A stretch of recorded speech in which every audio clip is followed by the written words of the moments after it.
Live షోకి తిరిగి స్వాగతం. గ్రూప్ 2, 3, 4 పరీక్షలకు ఇంటర్వ్యూలు రద్దు చేయాలని కేంద్ర నిర్ణయాన్ని సమర్థిస్తారా అంటే 86% మంది అవునని, 14% మంది మాత్రం కాదంటున్నారు. సుఖేంద్ర రెడ్డి గారు నమస్కారం సార్, బాగున్నారా? నమస్కారం, బాగున్నానండి. చెప్పండి, మీరేమంటారు? మిత్రులందరూ కూడా నమస్కారం. ఇది కట్ అయిపోయిందండి. పారిశ్రామికంగా ప్రపంచ బ్యాంక్ ఇచ్చేటువంటి రేటింగ్ లో ఆంధ్రప్రదేశ్ 2వ స్థానం అనేటువంటి విషయంలో ఆంధ్రప్రదేశ్ లో ఇండస్ట్రీస్ రావాలా, తెలంగాణలో ఇండస్ట్రీస్ రావాలా, దాంతో ఎవరికేమీ తెలంగాణలోనేమో హైదరాబాద్ కు సరౌండింగ్స్ లోనే ఇండస్ట్రీస్ వచ్చినాయి. తర్వాత అదే విధంగా నల్గొండ జిల్లా లాంటి బార్డర్ దగ్గర ఉన్న లైమ్ స్టోన్ దృష్టిలో పెట్టుకుని 17 సిమెంట్ ఇండస్ట్రీస్ ఉన్నాయి. అయితే ఒకటి మాత్రం ఏంటంటే ఆంధ్రప్రదేశ్ కు ఉన్నటువంటి అడ్వాంటేజ్ 950 కిలోమీటర్ల సీషోర్ ఉంది, సముద్రం. దాంతో అక్కడ 5 పోర్ట్లు ఉన్నాయి. అందుకనే కదా ప్రత్యేక హోదా ఇస్తే అక్కడ ఇండస్ట్రీస్ కు చాలా వస్తాయి, దాంతో గ్రోత్ వస్తుందని. కానీ నేను ఆ మధ్యలో ప్రధానమంత్రి గారికి, అరుణ్ జైట్లీ గారికి లేఖ రాశాను. అన్ని రంగాలలో తెలంగాణ కన్నా ఆంధ్రప్రదేశ్ ఉంది. దాంట్లో ఎలాంటి ఒక రాజధాని తప్ప కూడా మొదటి నుంచి కూడా గోదావరి జలాల విషయంలో కానీ, కృష్ణా జలాల విషయంలో కానీ, సముద్రంలో కానీ, లేకపోతే 5 ఎయిర్పోర్టులలో కానీ, లేకపోతే ఈ లిటరసీ రేట్ లో కానీ, పర్ క్యాపిటల్ ఇన్కమ్ కానీ, లేకపోతే జీడిపి గ్రోత్ రేట్ లో చూస్తే తెలంగాణ కన్నా ఆంధ్ర ప్రాంతంలో, సీమాంధ్ర ప్రాంతంలో చాలా బ్రహ్మాండమైనటువంటి పై స్థాయిలో ఉన్నమాట కూడా వాస్తవం. కాబట్టి అక్కడ దానికి అవకాశాలు ఉన్నాయి. అయితే ఇక్కడ తెలంగాణలో కూడా ఈ ప్రభుత్వం కూడా ఇండస్ట్రీస్ రావడానికి కొంత ప్రయత్నం చేస్తున్నమాట వాస్తవమే. దాంట్లో కూడా మనం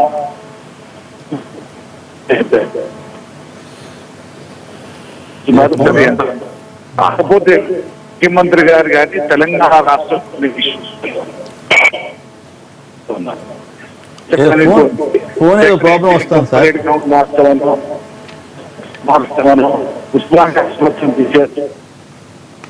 సార్ ఫోన్ ఏదో ప్రాబ్లం వస్తుంది సార్, కట్ అవుతుంది.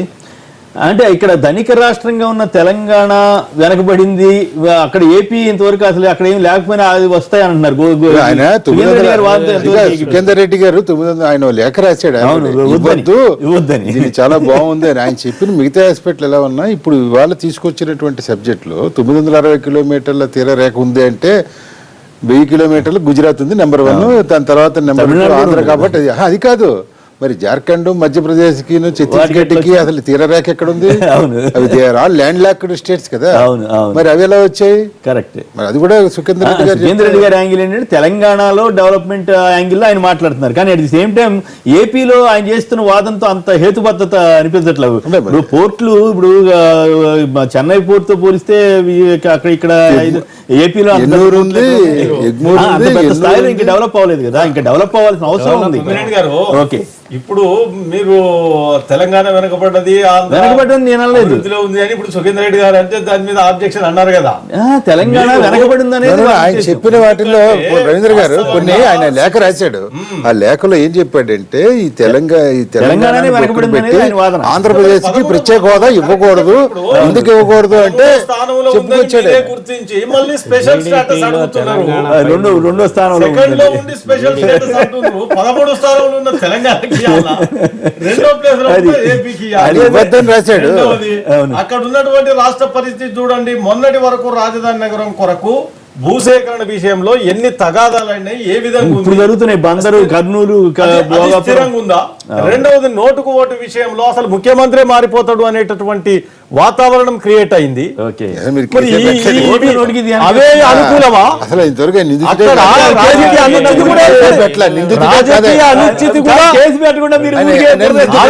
రాజకీయ అనిశ్చితి కూడా ఏర్పడింది. అవే అనుకూలమా? అనిశ్చితి ఎట్లా ఉంటుంది? అదే అనుకూలమా?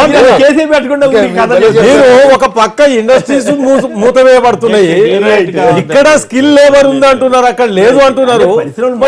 ఏ రకంగా వ్యాపార అనుకూలంగా రాష్ట్రాల్లో రెండో స్థానం ఉందండి. వరంగల్ అజాం జాహీ మిల్ మూతపడి ఎంతకాలం అయింది, ఇంతవరకు ఎందుకు తెరవలేకపోయారు? ఒక్కటి మీరు జరుగుతుంది, ఇక్కడ జరుగుతుంది. హైదరాబాద్ నగరం 100% అనుకూలంగా ఉంది అనేది దేశవ్యాప్తంగా అందరికీ తెలుసు. రైట్, ఒక్క నిమిషం. మీరు దీన్ని 13వ ప్లేస్ లైన్ లో ఉన్నారు. ఒక్క నిమిషం గుత్తా గారు, మీ వాదనలో కొంత భిన్నాభిప్రాయాలు వ్యక్తమయ్యే పరిస్థితి వస్తా ఉంది. ఒక్క నిమిషం మీరు మాట్లాడడానికి ముందుగా వెంకటేశ్వరరావు గారు విజయవాడ నుంచి. వెంకటేశ్వరరావు నమస్కారం, మాట్లాడండి. వెంకటేశ్వరరావు సార్ నమస్కారం అండి. నమస్కారం, మాట్లాడండి. నాకు ఒక నిమిషం అవకాశం ఇవ్వాలి.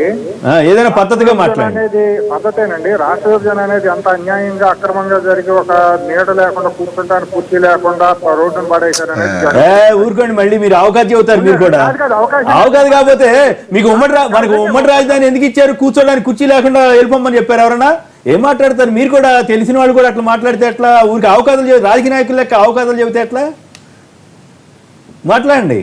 హలో, కట్ అయిందా? ఓకే, గుత్తా గారు నమస్కారం, మాట్లాడండి సార్. దాంట్లో కాంట్రడిక్షన్స్ ఏం లేవండి. నేను ఉన్న వాస్తవాలనే కేంద్ర ప్రభుత్వం దృష్టికి తెచ్చాను. ఎందుకంటే ఇప్పుడు నేను తెచ్చిన విషయాలు ఇవాళ ప్రపంచ బ్యాంక్ లిస్ట్ లో పెట్టినారు. ఎట్లా? నేను కొత్తగా తెచ్చి నేను 3 నెలల కింద లెటర్ రాశాను. తర్వాత అరుణ్ జైట్లీ గారికి కూడా రాశాను. అట్ట కాదు సుఖేంద్ర రెడ్డి గారు, మీ పార్టీ సోనియా గాంధీ గారు స్పెషల్ స్టేటస్ ఇవ్వాల్సిందే అని చెప్పారు. మీ పార్టీ నాయకులంతా మిమ్మల్ని మీ మీద ఆగ్రహం వ్యక్తం చేశారు. మీరు కూడా వెనక్కి తగ్గారు కదా, ఆ పరిస్థితి, ఆ పరిణామం వచ్చింది కదా. దాని తర్వాత చెప్తున్నటువంటి పరిణామంలో ఆంధ్రప్రదేశానికి మీరు ఇస్తే తెలంగాణ కూడా ఇవ్వండి అని అరుణ్ జైట్లీ గారికి కూడా రాశాను నేను. సో రెండు సరి ఇచ్చాను. తర్వాత ఇక్కడ కూడా చెప్పాను, అయ్యా మీరు తెలంగాణ కూడా ఇవ్వండి. రుజువైంది కదా సార్. మీరు జీడీపీ గానీ జీడీపీ గానీ గోవింద్ రెడ్డి గారు మీ సమాధానం చెబుతారు. సార్ గుత్తా గారు, ఇండస్ట్రీస్ లేవనే కదా అర్థం, దానికి అనుకూలమైన వాతావరణం లేదనే కదా సార్. అక్కడ స్పెషల్ స్టేటస్ ఇవ్వాల్సిన అవసరం ఎందుకుందని చెప్తున్నానంటే సార్, మీరు 2 ఫ్యాక్టర్స్ జీడీపీ. ఒక్క నిమిషం సుఖేంద్ర రెడ్డి గారు, ఒక్క నిమిషం. సాధించుకున్నదే తెలంగాణ వెనుకబాటును దూరం చేయడానికి. ఓకే, ఒక్క నిమిషం సుఖేంద్ర రెడ్డి గారు, గోవింద్ రెడ్డి గారు ఎమ్మెల్సీ మాట్లాడారు. సార్, సోషల్ ఫ్యాక్టర్స్ ఎట్లా ఉన్నా కూడా జీడిపి గ్రోత్ లో గానీ పర్ క్యాపిటల్ ఇన్కమ్ లో గానీ తెలంగాణ ఆంధ్రప్రదేశ్ కంటే కూడా ముందుంది. ఇది అన్ని స్టాటిస్టిక్స్ ఇస్తున్నాయి. ధనిక రాష్ట్రము. సో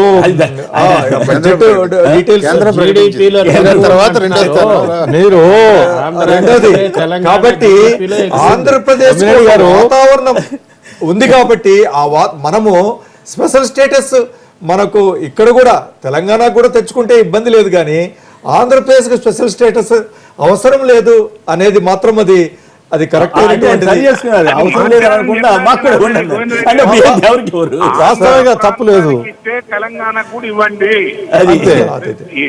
అంటే దాని అర్థం కూడా అదే కదా సార్. స్పష్టంగా ఉంది సుఖేంద్ర రెడ్డి గారు, ఆంధ్ర ప్రాంతాలకు తెలంగాణ ప్రాంతంలో వెనుకబడ్డ ప్రాంతాలకు ప్రత్యేక ప్యాకేజ్ ఇవ్వాలని. సుఖేంద్ర రెడ్డి గారు, అంటే దాని అర్థం ఇప్పుడు అన్ని రాష్ట్రాలు అడిగితే ఎవరికి ఇవ్వరు కదా. ఎవరికి ఇవ్వద్దు అనేది వేరు. మీరు ఒక హైదరాబాద్ చూపించి మా తెలంగాణకు ఏది అవసరం లేదంటున్నారు, కానీ మిగిలిన జిల్లాల పరిస్థితి చూస్తే దాన్ని ఎవరు కాదండి. మిగతా జిల్లాలు వెనకబడిన వాస్తవం. ఆ విషయంలో మేము అడుగుతాం, దాంట్లో కాదనట్లే. కానీ అంత మాత్రం చేత ఏపీ అభివృద్ధి చెందింది అనేది కొంచెం ఆశ్చర్యం కలిగింది. అయితే మా బోటాలం కానీ కృష్ణారావు గారు కానీ ప్రత్యేక రాష్ట్రం అయితే డెవలప్ అవుతుంది, రాజకీయ నాయకులు ఎన్ని అబద్ధాలు చెబుతున్నారు అనేది వేరే విషయం. మా బోటాలం అయితే ఖచ్చితంగా ఇది అభివృద్ధికి అవకాశం ఉంది అని నమ్ముతున్నాం. అది ఇప్పుడు వెంకటేశ్వర గారు మళ్ళీ లైన్ లో ఉన్నారు. వెంకటేశ్వర గారు మాట్లాడండి. వెంకటేశ్వర గారు, ఇక్కడ ఎట్లా ఉందంటే అండి, ఇప్పుడు విడిపోయింది ఎవరు బతుకాలు బతుకుతున్నారు పద్ధతిగానే ఉందో అయిన దానికి గతంలోకి వెళ్లకుండా ఉంటే ద్వేషభావం అనేది పోకుండా ఇంకా తెలంగాణ సోదరులు మాట్లాడతాం చూస్తుంటే వాళ్ళ భావజాలం చూస్తుంటే కొద్దిగా బాధాకరంగా ఉంది. ఎట్లా ఉందండి, పోయిందాని ఏడిస్తే పోయిందాని మూడు అట్లాంటి సామెతలు వాడకూడదు.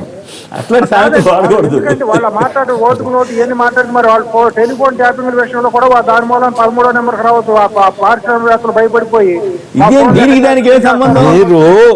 అంటే కాదు వెంకటేశ్వర గారు, దీనికి దానికి ఏం సంబంధం? మాట్లాడతారు, చర్చగా మాట్లాడాలి, అనాలిసిస్ ఆర్థికవేత్తలతో మాట్లాడాలి. వెంకటేశ్వరరావు గారు మీరు అట్లా మాట్లాడు తప్పు. వెంకటేశ్వరరావు గారు మీరు అట్లా మాట్లాడద్దు. మీరు భావదారిద్ర్యంలో ముందుకు వెళ్తారు. వెంకటేశ్వర గారు వినండి, మాట్లాడకూడదు. అంటే కాదు, అంటే మీరు చెప్పేది వెంకటేశ్వరరావు గారు రైట్ కరెక్ట్ ఫోన్ ట్యాపింగ్ తప్పని మీరు చెప్పదలిచారా, లేకపోతే రెండు తప్పని చెప్పదలిచారా, అసలు ఓటుకు నోటు కేసు ఏం జరగలేదని చెప్పదలిచారా? కూడా కొద్దిగా మాట్లాడాలండి, వాళ్ళని ఖండించాలండి. వెంకటేశ్వరరావు గారు కృష్ణారావు గారి మీద మధ్యలో వాళ్ళేం మాట్లాడారు, వాళ్ళేమన్నారు? మా తెలంగాణ తెలుగు జాతి ఆత్మగౌరవాన్ని హేళన గురవుతున్నట్టుంది హైదరాబాద్ మీడియా ద్వారా. వెంకటేశ్వరరావు గారు మీరేం మాట్లాడుతున్నారు అర్థం కావట్లా. మీరు ఆయన ఏదో మీరు మాట్లాడే దాంట్లో మేము స్పష్టంగా ఏం చెప్తున్నాము, అక్కడ ఉన్నటువంటి భూసేకరణ విషయంలో కానీ అక్కడ ఉన్న ఇండస్ట్రీస్ మూతపడుతున్న విషయంలో రాజకీయ అనిశ్చితి ఇవే మీకు అనుకూలమైన వాతావరణమా వ్యాపారాలకు, ఇండస్ట్రీస్కు? మరి అది సెకండ్ ప్లేస్లో ఈ పరిస్థితుల్లో అదెట్లొచ్చింది?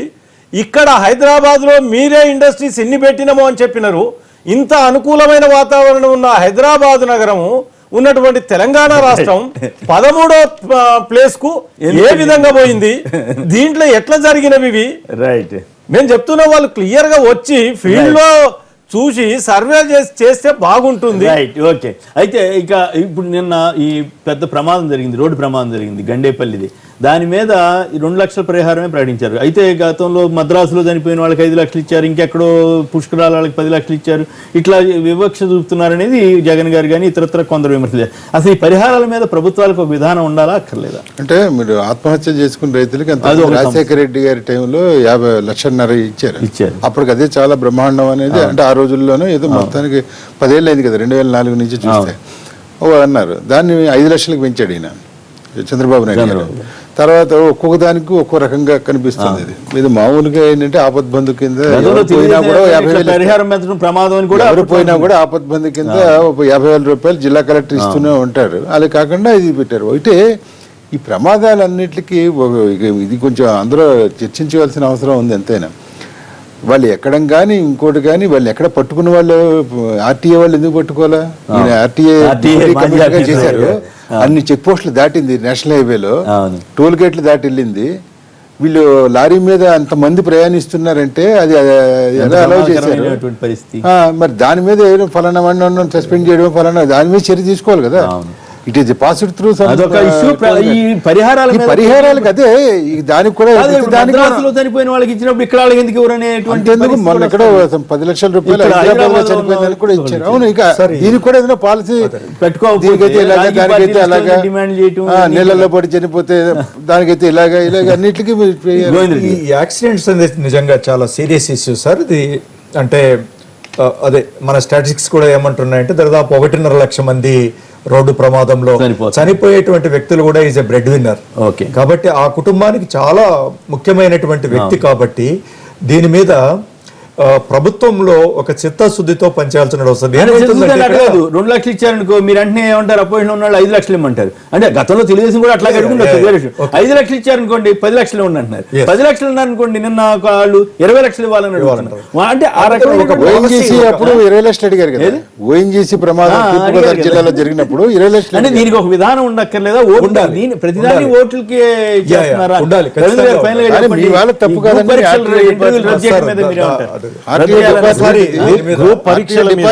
తప్పు కదా ఇది. ఇప్పుడు సార్ దీనికి ఏం చేయాలి అంటే ఇది యాక్చువల్ గా ఒక కోఆర్డినేటెడ్ గా ఒక ఖచ్చితంగా ఎన్ఫోర్స్మెంట్ కు ఒక డిపార్ట్మెంట్ ఉండాలి. ఆర్టీఏ కు ఉండేటువంటి స్టాఫ్ చాలా తక్కువగా ఉంటారు. వాళ్ళు డ్రైవింగ్ లైసెన్స్లు, రిజిస్ట్రేషన్లు, మిగతా వర్క్, ట్యాక్స్ ఎంత ఉంటాయి. రెండోది పోలీసింగ్ అనేది పెట్రోలింగ్ అని రాత్రి ఉండాలి. అక్కడ జరిగినటువంటి ఇన్సిడెంట్ లో వాళ్ళందరూ కూడా ఆపు చేసి అక్కడ అన్యాయంగా వాళ్ళని ఎక్కించి చూసి కూడా అరే జాగ్రత్తగా బొమ్మని చెప్పినట్టుగా పేపర్లు రాస్తా ఉన్నాయి. జాగ్రత్తగా పోవడం ఏంటి? ఖచ్చితంగా ఎన్ఫోర్స్ ఆపేసేయాలి. అంటే మరి వాళ్ళకి ఆల్టర్నేటివ్ గా బస్ ఏదైనా ఏర్పాటు చేయాలి. ఆ పబ్లిక్ ట్రాన్స్పోర్ట్ సిస్టమ్ కూడా ఇంకా ఎఫెక్టివ్ గా డెవలప్ చేయాలి. 30 మంది ఉన్నప్పుడు ఎవరికో ఒకళ్ళు బుక్ చేసి వాళ్ళని పంపించి ఏర్పాటు ఎవరు చేయగలుగుతారు? ఎవరు చేయరు. స్టాండ్కి వెళ్తే ఏదో రైలు ఉంటుందండి. ఏంటంటే వాళ్ళ హైవే మీద ఏ లారీ కనబడితే లారీ. ఇంకొకటి సార్, ఆ విషయాల్లో వాళ్ళని ఖచ్చితంగా కనుక దింపి 1-2 సంఘటనలు జరిగితే మళ్ళీ ఎక్కరు. అది కూడా వాళ్ళు చేయాల్సినటువంటి అవసరం. వాళ్ళ బాధ ఏంటంటే 10 రూపాయలు తక్కువ, ఇప్పుడు ఫెసిలిటీస్ ఉన్నాయి. ఇప్పుడు మేము తెల్లారుదాన్ని ఉద్యోగాలు చేసే రోజులు మేము కూడా ఎక్కినాళ్ళమే, ఎక్కడికి తప్పని పరిస్థితి. ఆ రోజుల్లో పరిస్థితి అది. ఇప్పుడు ఆ పరిస్థితి మారాలి కదా. ఇంకా గ్రూప్ 2 పరీక్షలు రద్దు, ఇంటర్వ్యూలు రద్దు చేయడం మంచిదా? గ్రూప్ 2 విషయంలో ఇంటర్వ్యూస్ లేకుండా రాత పరీక్షల మీద చేయడం చాలా అవసరం. ఎందుకంటే ఇంటర్వ్యూస్ విషయంలో మళ్ళీ పక్కదారి బట్టి పిల్లలకు అన్యాయం జరిగేటటువంటి పరిస్థితి.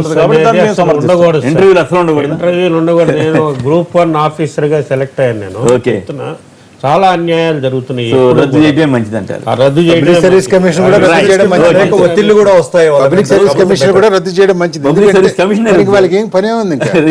అంటే పరీక్షలు కండక్ట్ చేయాలి కదా, పరీక్షలు దాన్ని ఎవరు ఏ డిపార్ట్మెంట్ ఆ డిపార్ట్మెంట్ చేసుకోవచ్చు కదా. Right. అది మళ్ళీ వేరే చర్చ. ఇది ఒక సిస్టమ్ వాళ్ళకు కూడా అదే అటగాదికి పరీక్షలు ఇంటర్వ్యూలు నిర్వహించడం కూడా చాలా డబ్బులు ఇంపార్టెంట్. తీసుకుంటున్నారు. అదే, ఇప్పుడు కొందరు ఏపీఎస్సీ సభ్యులు అరెస్ట్ కూడా అయ్యారు అవునండి, కదా. అది రాజ్యాంగబద్ధమైనటువంటి సంస్థ అది. Right. వాళ్ళ పనే అది. Right. వాళ్ళు అది చెయ్యొద్దు, అందులో అక్రమాలు అంటే నిజాయితీ జరుగుతున్నప్పుడు ఒకరు పెట్టుకోవాలి. మీరు నిజాయితీ తీసేయాలి. వాళ్ళ పని ఉండాలి వల్ల కదా. పరీక్షలు ఒక నిజాయితీగా వాటిని పద్ధతిగా చేయడానికి గ్రూప్ conduct చేయడం 3-4 పరీక్షలు ఇంటర్వ్యూలు రద్దు చేయాలని కేంద్ర నిర్ణయాన్ని సమర్థిస్తారా అంటే 88% మంది అవునని, 12% మంది కాదంటున్నారు. ఇక కృష్ణారావు గారు, గోవిందరెడ్డి గారు, పోల రవీంద్ర గారు, సాంబయ్య గారు, గుత్తా సుఖేందర్ రెడ్డి గారు, రవికుమార్ గారు అందరికి కూడా ధన్యవాదాలు. ఇది నేటి వార్తా విశ్లేషణ కార్యక్రమం. నమస్కారం.